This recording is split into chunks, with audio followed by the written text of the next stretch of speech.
Pasha dam हमने शुरू किया, 10 साल में कहीं बनेगा, और बाकी जो डैमों के नाम है वो अभी कागजात में है, उसको क्या सूरत हाल बनेगी क्या नहीं बनेगी। जब तक हमारे ये हाइड्रो प्रोजेक्ट नहीं बनते, सस्ती बिजली का ख्वाब हमारे यहाँ उस तरह पूरा नहीं हो सकता। अगरचे इस वक्त पूरी इंडस्ट्री को बिजली 24 घंटे मिल रही है। नहीं कर रहे, नहीं, हमसे बरात जब हम कहा जाते हैं तो कौम के गुनाहों में हम सब बिजली बनाने के लिए डैम्स बना रहे। देखिए जी, बात ये है कि हम तो नहीं डैम्स बना रहे, लेकिन दूसरी तरफ कश्मीर की तरफ इंडिया क्या कर रहा है? आप बिल्कुल बताइएगा। ये अभी रॉयटर्स के आप बिल्कुल ठीक कह रहे हैं कि इंडिया जो कुछ कर रहा है ये तो सिंध ताश मुआहदे की खिलाफवर्जी ही नहीं है, बल्कि अगर पानी का मसला पैदा हुआ, बिजली पैदा करने का मसला इंडिया ने यूं किया तो ये तो एक बहुत बड़ी जंग छिड़ सकती है। हमारे यहाँ देहातों में अगर कोई पानी चोरी कर ले तो पानी चोरी करने के चक्कर में कत्ल हुआ जाया करते हैं। कल्चर ये है, सब कॉन्टिनेंट का कल्चर नहीं है, इंसान की जिबिल्लत ये है, मसला ये है, मुश्किल यही है। ऐसी सूरत में अगर बिजली हिंदुस्तान हमारा पानी रोकेगा तो ये तो बहुत बड़े फसाद को पैदा करने की बात है। लेकिन हमने भी क्या किया है, हम पानी समुद्र में फेंक रहे हैं, हम डैम नहीं बना पा रहे हम बिजली के महंगे जराए जो है वो इख्तियार कर रहे हैं। तो ये सारी सूरत हाल जो है बहुत कॉम्प्लेक्स है। इस पर काबू पाने के लिए यानी कि बहुत जरूरी था कि हम एनर्जी सेक्टर में कुछ इनपुट देते। अगर ये सारे प्रोजेक्ट जैसे कि कागजात में हमने देखे हैं और जैसे कि चलते हुए भी देखे हैं, काम होता भी देखा है, कादराबाद को देखा है, बिक्की को देखा है, कमसम इन प्रोजेक्ट को देखा है, अगर ये काम कर गए, और बहावलपुर का भी देखा है, लेकिन बहावलपुर में से तो ये सोलर एनर्जी तो बस ऐसे नाम की है जो पैदा होगी। अगर ये प्रोजेक्ट चल गए और 18 साल 18 में हमारे पास इतनी बिजली मौजूद हुई कि हम नई इंडस्ट्रीज लगा सके, तो ये मुल्क तरक्की की राह पे चल सकता है। लॉजिस्टिक बन रही है, आपकी सड़कें बन रही हैं, लंबा बिजली सबसे बड़ी रुकावट है जी, बिजली इसमें सबसे बड़ी रुकावट है। और जब तक बिजली का मसला सॉल्व नहीं होता हम आगे नहीं बढ़ सकते। सर्कुलर रेट को कैसे ये तय करेंगे कि मिनिस्ट्रियों के आपस के दरमियान टसल चलती रहती है, चलने दीजिए, उनका काम है इसको सॉल्व करें। अगर ब्यूरोक्रेसी ये काम भी नहीं कर सकती तो उन्हें क्या करना है? सोहेल साहब की तरफ भी चलते हैं। मीर साहब सोहेल साहब वो बताना चाह रहे हैं वो जो मसला डैम वाला इस पे कमेंट करना चाहूंगा जिस मसले को हमने उठाया। पीपल्स पार्टी को बैड गवर्नेंस के हवाले से कहा जाता है कि बड़ी बैड गवर्नेंस होती है, उनके दौर में करप्शन होती है, लेकिन पावर सेक्टर की जो सूरत हाल है पीपल्स पार्टी के दौर के अंदर जो सर्कुलर डेट था ये ओवरऑल सूरत हाल थी, पीएसओ, रिफाइनरीज और पावर सेक्टर के पावर प्लांट सप्लाई का मामला वो इससे कहीं बेहतर था। और अब हम ये मैं आपको डॉक्यूमेंट्स की बुनियाद के ऊपर बता रहा हूं, जो ग्राउंड रियलिटी है वो ये है कि पीपल्स पार्टी दौर के मुकाबले में भी पावर सेक्टर बदतरीन माली मुश्किलात से दो चार है। इसके ऊपर वज़ीर-ए-आज़म और वज़ीर खजाना वो कुछ हंगामी इकदाम करना होंगे। उसके साथ जो दूसरी बात की है पन बिजली के मामले के ऊपर हमारे हुक्मरानों की तवज्जो उस तरफ नहीं है जो भारत कर रहा है मकबूजा कश्मीर के अंदर। 6 मनसूबों के उन्होंने अप्रूवल दे दिया। जब वज़ीर-ए-आज़म नरेंद्र मोदी ने मकबूजा कश्मीर का गुज़श्ता साल दौरा किया था उसके बाद से इन मनसूबों के ऊपर बड़ी तेजी से काम शुरू कर दिया गया है। ये वो मनसूबे हैं जो 6 जब मुकम्मल हुए तो उसके नतीजे में दरियाए सिंध और दरियाए चिनाब का पानी मजीद मुतासिर होगा।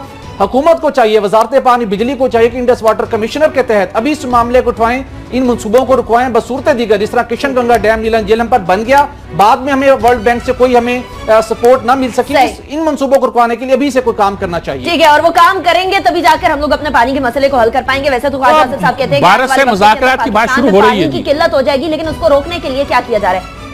जी बिल्कुल हो रही है मीर साहब, वो हम लोगों को नजर आते हैं। एक तरफ तो सैलाब होते हैं, दूसरी तरफ कहत साली शुरू हो जाती है। थर के अंदर क्या हो रहा है वो भी हमारे सामने है। लेकिन अगले टॉपिक की तरफ जाएंगे और बात करेंगे गुर्बत की, जो कि बिजली होने की वजह से और पानी होने की वजह से खत्म हो सकती है, लेकिन हम लोग उस तरफ प्लानिंग नहीं कर रहे।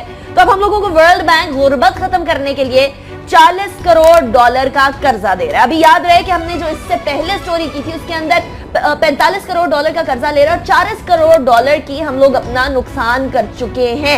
अभी थोड़ी देर पहले जो वजारत पानी और बिजली वाली हम लोगों ने टॉपिक किया था। अब ये बताइएगा मीर साहब, ये पूरे टॉपिक हमारे सामने है। कर्जा हमें मिल रहा है वर्ल्ड बैंक की तरफ से, लेकिन हम अपना जो लॉस कर रहे हैं वो कर्जे की सूरत में हमें वापस लेना पड़ता है। उसके ऊपर हम लोगों को डेफिनेटली मार्कअप भी देना पड़ता है, चाहे थोड़ा हो या ज्यादा। ये जो हमारा सिस्टम दुनिया में चल रहा है, कैपिटलिस्ट सिस्टम जिसे ब्रेटवुड सिस्टम भी कहते हैं, और जो दूसरी जंग अजीम के बाद पैदा हुए, इसमें बड़ी कॉम्प्लिकेशंस हैं और एक से ज्यादा है। ये जो वर्ल्ड बैंक का अदारा बनाया गया था ये पावर्टी एलिवेशन के लिए बनाया गया था कि पावर्टी को, गुर्बत को खत्म किया जाए। वर्ल्ड बैंक और बहुत से कामों में फंस गया और असल जो काम था वो कम कर रहा था। ये बेनज़ीर सपोर्ट प्रोग्राम है और हमारे बहुत से दूसरे प्रोग्राम जो मुल्क में चल रहे हैं बेसिकली उन्हीं के फंडेड हैं, उन्हीं से पैसा आता है। उनका मेन काम ही यही है कि अमीर कौमों ने लूट कर जिस तरह दुनिया की दौलत को अपने लोगों की खुशहाली के लिए इस्तेमाल किया है, उसमें जरा उन गरीब कौमों का हिस्सा भी उनको दिया जाए, अफ्रीका के मुल्कों का, एशिया के बहुत से मुल्कों का। अभी हम उसी खाते में शुमार होते हैं, बल्कि हमारा तो अजीबो गरीब हाल है। हम इतने गरीब भी नहीं हैं कि हमें बहुत ज़्यादा इमदाद दी जाए, और हम इतने अमीर भी नहीं हैं, अमीर तो है ही नहीं वैसे, लेकिन इतने का लफ्ज़ मैं ज़रा जुबान के हवाले से इस्तेमाल कर रहा हूँ, इतने अमीर भी नहीं है कि हम अपने पाँव पे खुद खड़ा हो सके। तो गुर्बत की एलिवेशन के लिए या गुर्बत के खात्मे के लिए जो कोई कर्जे दिए जाते हैं, वो कर्जे इसलिए होते हैं कि हम उसको टारगेट करके लोगों की, हमारी आबादी का जो मसला बढ़ रहा है, कभी हमने इस पर गौर किया है? किस आवाज से बढ़ रहा है? खास तौर पर वो लोग जो छोटा तबका है, गरीब तबका है, 10-10 बच्चे वहां हैं, कुछ नहीं कर रहे, ना पढ़ रहे हैं, ना स्कूल जा रहे हैं, और जो हुनर है वो भी सिखाने का हमारे यहाँ बंदोबस्त नहीं है। हमारे यहाँ तो ये भी नहीं है कि हम अच्छे तरखान पैदा कर दें, हम अच्छे कारपेंटर पैदा कर दें, हम अच्छे लोहार पैदा कर लें। ये हमारे वो पेशे थे जो देहातों की मईशत में, ज़रूरी मईशत में, फ्यूडल मईशत में इनहेरेंट हुआ करते थे। अब इनहेरेंट होने की बात नहीं है। कल का जुलाहा आज का सैगल होता है, कल का बोची आज का बाटा होता है। हर चीज जो बदल गई दुनिया में, हर रंग बदल गया है। अब तो फर्नीचर बनाने वालों के इतने बड़े बड़े अदारे हैं कि दुनिया ही बदल गई है। हम इस कारपोरेट कल्चर में दाखिल होना चाहते हैं, लेकिन अभी दाखिल नहीं हो पा रहे। अब हम फर्नीचर बनवाने के लिए किसी अपने गांव के तरखान को नहीं बुलाते, बड़े बड़े कारखाने, बड़ी बड़ी मशीनें, और उनको लकड़ी को सीजन करने, बल्कि लकड़ी के इस्तेमाल की बजाय कुछ और ही मवाद इस्तेमाल करने के लिए इतने मॉडर्न ज़राए बन गए हैं कि हमें उसकी तरफ जाना पड़ेगा और मुल्क को आगे ले जाना पड़ेगा।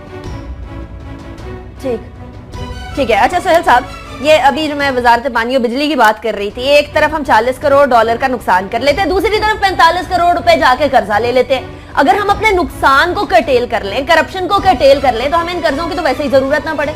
अनिका बिल्कुल ठीक कह रही है। जब मैं सजाद मीर साहब की बात सुन रहा तो मैं खुद मेरा उसके ऊपर ओपिनियन यही है कि माजी के अंदर अगर हम कभी ये बात निकाल कर देख लें कि गुज़श्ता 60 सालों के दौरान जितने हमने आलमी इदारों से जितने हमने कर्ज लिए, जिन मकासद के लिए लिए, अगर हम उन्हें शफाफ तरीके से उस मकसद के लिए उस मुतलका जगह के ऊपर खर्च करते तो यकीनन आज सूरत हाल बहुत बेहतर होती और ऐसी सूरत हाल ना होती कि आज भी हमें बैरूनी इदारों के कर्जों पर इन्हिसार करना पड़ता। अगर सिर्फ हम बात करें जो वर्ल्ड बैंक ने अपने इस नए प्रोग्राम के तहत जो 450 मिलियन डॉलर यानी 45 अरब रुपए कर्ज पाकिस्तान को देने की मंजूरी दी है, इसमें से जो 300 मिलियन डॉलर यानी 30 अरब रुपए वो एक शफाफ फाइनेंशियल सेक्टर के अंदर उसके लिए दिए गए हैं। उसके साथ साथ नेशनल सिक्योरिटी के लिए, जिसके अंदर फूड का मामला भी है, बाकी दीगर मामला भी, उसके लिए 100 मिलियन डॉलर दिया गया। अगर इस रकम को भी अगर हम, मेरे ख्याल के मुताबिक जो 300 मिलियन डॉलर है जो फाइनेंशियल सेक्टर से मुतल्लिक है, हमें इसमें से कुछ रकम उन वजूहात का तयन करने के लिए भी खर्च करनी चाहिए कि किस किस प्रोग्राम के लिए मादी में हमें पैसे मिले, उसके अंदर करप्शन हुई, वो फूड पाकिस्तान तवाना प्रोग्राम हो, वर्ल्ड फूड प्रोग्राम के तहत चलने वाले दीगर मंसूबे हों, जितने भी मंसूबों के लिए पैसे मिले करप्शन की नजर होते रहे। इस रकम में से जो दोबारा हमें कर्ज मिलना है, हम उन वजूहात का इदराक कर लें और उन लूप होल्स को अगर हम बंद कर लें जिसकी वजह से इस कर्जे के हमें हासिल करने के जो ऑब्जेक्टिव थे वो हासिल नहीं कर पाए, तो शायद आने वाले दिनों के अंदर हमारी सूरत हाल बहुत